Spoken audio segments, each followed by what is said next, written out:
collègues pasteurs,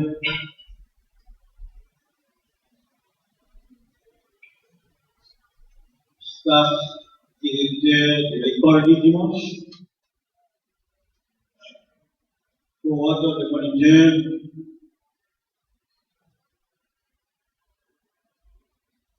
maestro, officier de l'église, leader, chers parents, chers jeunes.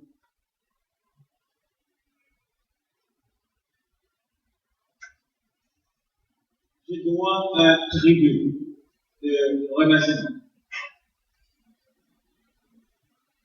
au révérend pasteur Mathieu qui a conçu l'idée et qui l'a concrétisé le dimanche 20 mai 2012 à 4h30 de l'après-midi, accueillant dans ce sanctuaire la première cohorte du club de 18 ans.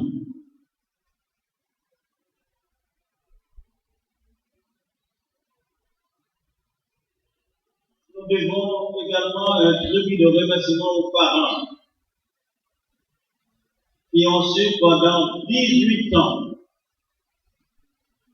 élever, encadrer, étudier, entraîner leurs petits monstres jusqu'à ce que dans cette assemblée ce soir, nous venons d'accueillir ces jeunes gens, ces jeunes filles bien parées, plus parées même que la nature. Ils sont, je dirais, en bossons. Elles sont bandades.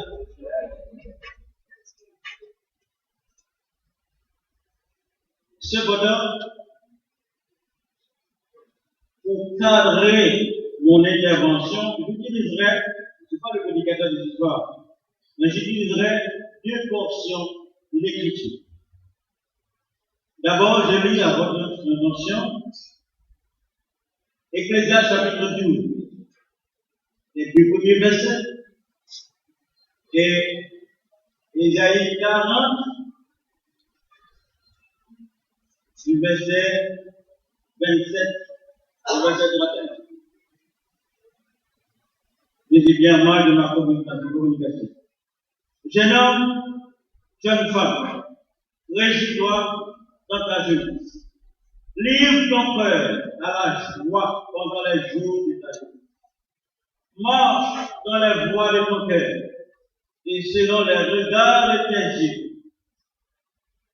Mais sache que pour tout cela, Dieu t'appellera en justice.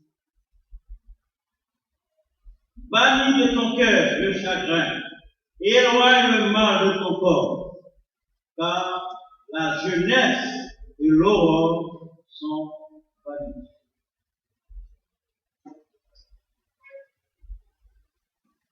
Pourquoi dis-tu, Jacob, pourquoi dis-tu, Israël, ma destinée est cachée devant l'Éternel, mon droit passe inaperçu devant mon Dieu. Ne le sais-tu pas, ne l'as-tu pas appris? C'est le Dieu d'éternité, l'Éternel, qui a créé les extrémités de la terre. Il ne se fatigue point, il ne se lasse point. On ne peut sonder son intelligence. Il donne de la force à celui qui est fatigué, et il augmente la vigueur de celui qui tombe en défaillance. Les adolescents se fatiguent et se lassent, et les jeunes hommes chancellent. Mais ceux qui se confient en l'Éternel renouvellent leur force, ils prennent leur vol comme les aigles, ils courent et ne se lassent point, ils marchent et ne se fatiguent.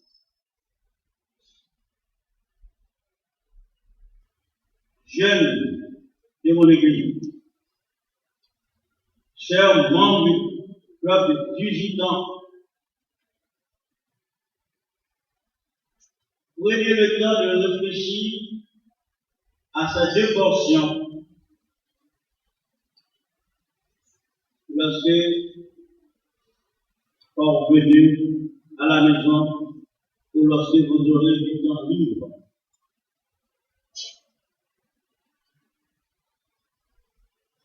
Ne pensez pas qu'en accueillant la troisième promotion,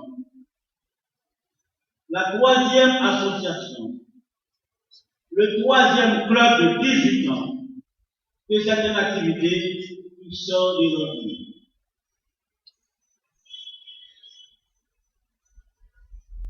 L'initiateur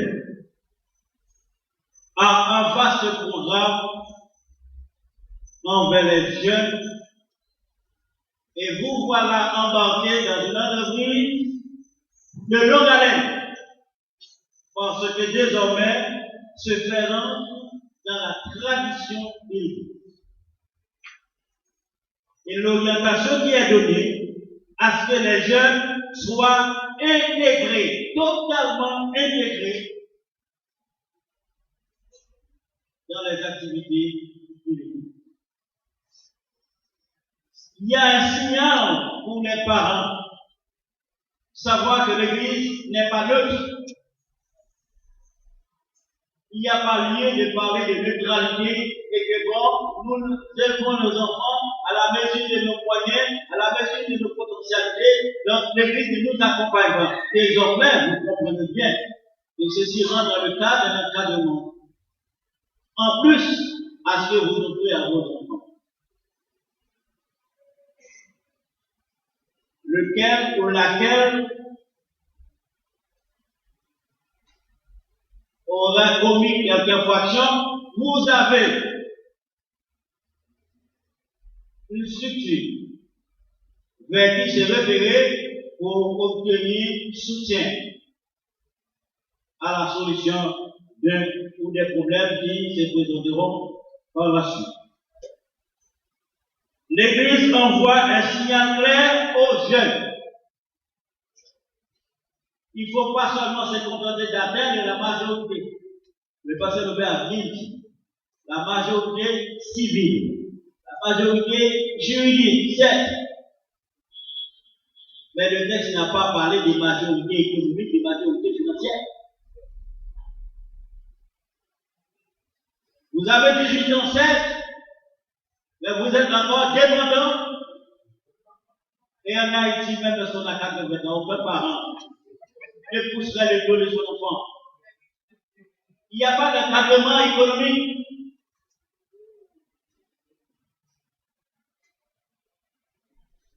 Aux États-Unis, il y a un encadrement économique. On parle de majorité civile, il y a l'encadrement. Le jeune homme peut se présenter à un bureau pour dire qu'il n'y a pas d'endroit pour habiter. On lui donne une maison. On lui donne un appartement. La jeune fille se présente.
En atteignant l'âge de 18 ans, eh bien, vous êtes parvenu à la responsabilité. Vous êtes parvenu à l'engagement personnel. J'entends le mot à Gonaï. Gonaï me dit, jeune gens, jeune femme, ma ceinture, c'est serré.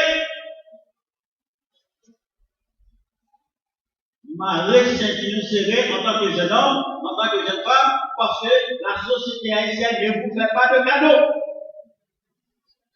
Ou bataille, ou entrer à l'université, ou non papier, ou bataille, la maîtrise, leur retourner des choses indécentes.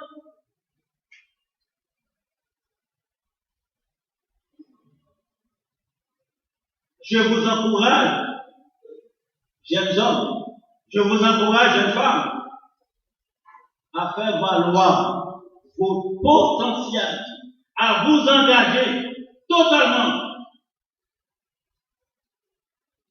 pour que demain soit prospère. Non pas eux.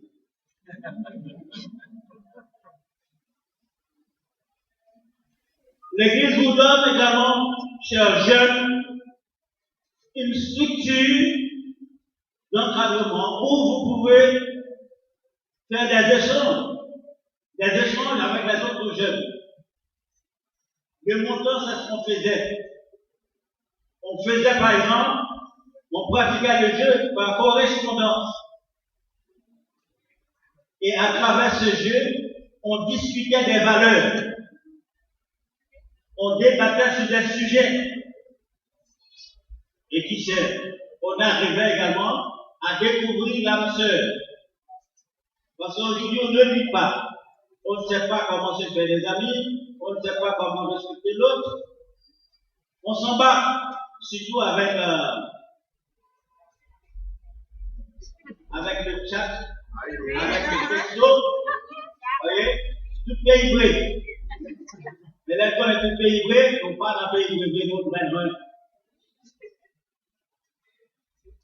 En tant que jeune, vous avez une structure pour refuser les facilités.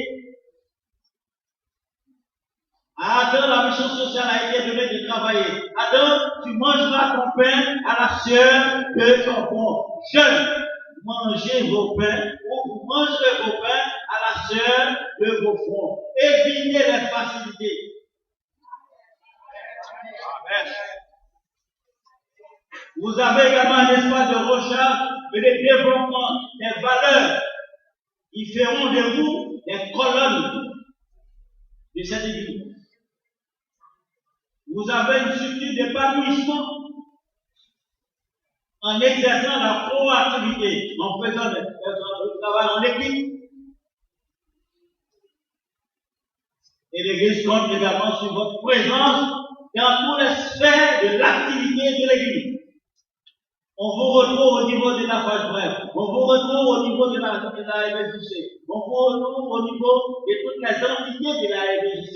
On vous retrouve au niveau des structures des groupes évangéliques, le groupe des baptisés, la rose de Sharon, l'étoile du matin, la grande cohorte, pour décider de cela, Fleur Céleste et tant d'autres. On vous retrouve à travers l'entraide, on vous retrouve à travers la formation pour les moniteurs, on vous retrouve à travers toutes les activités capables de vous aider à développer vos potentialités, vos talents. Vous venez de suivre avec moi ce que Esaïe a dit. Les adolescents se fatiguent et se lassent. Les jeunes hommes chancellent. Quelle contradiction! Mais le prophète a observé de son temps, et aujourd'hui c'est beaucoup plus.